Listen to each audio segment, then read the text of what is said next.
Earlier this year, Americans reached a milestone, and not one anyone wanted to see. For the first time, household debt reached $17 trillion.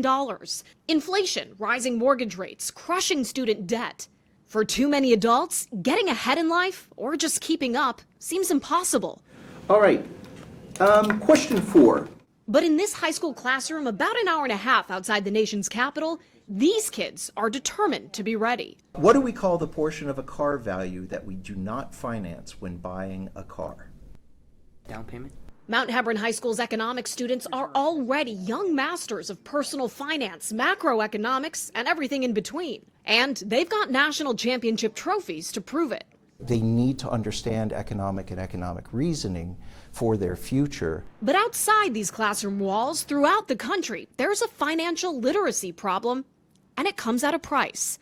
A survey conducted by the National Financial Educators Council last year found, on average, a lack of financial literacy cost adults more than $1,800 in 2022. Perhaps it's not understanding interest rates, the housing market, budgeting, or saving for retirement. Much like my students walking in here when they're 9th graders, we have adults walking on the street who have exactly the same amount of financial and economic education as those 14-year-old kids. And that's concerning. Having to pick that up on the run is very difficult. Having to pick that up on the run... Costly. Very costly.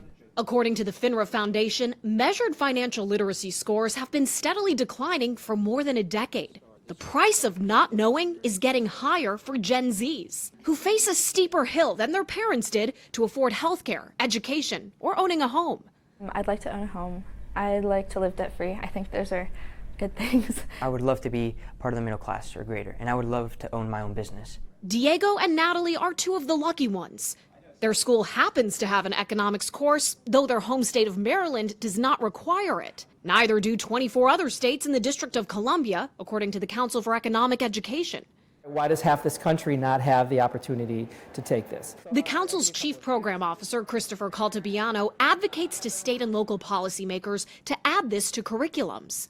Understanding how you spend, understanding what investing looks like, understanding how credit works in this country, is understanding how those choices work within your life, and making the decisions that make the most sense for you. Yeah, and not learning it all as you go as an adult. And not learning it all by making mistakes.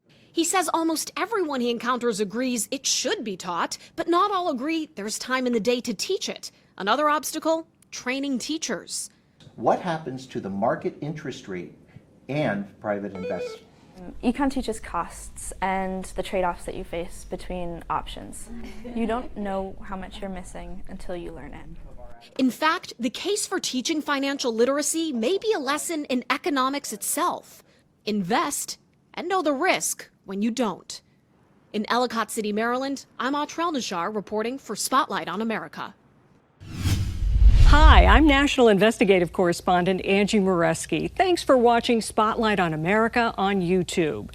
If you enjoy our investigative reports, please consider subscribing to our channel. And if you have a tip for a future investigation, we want to hear from you. Just send your idea to spotlight@sbgtv.com. And we'll see you next time.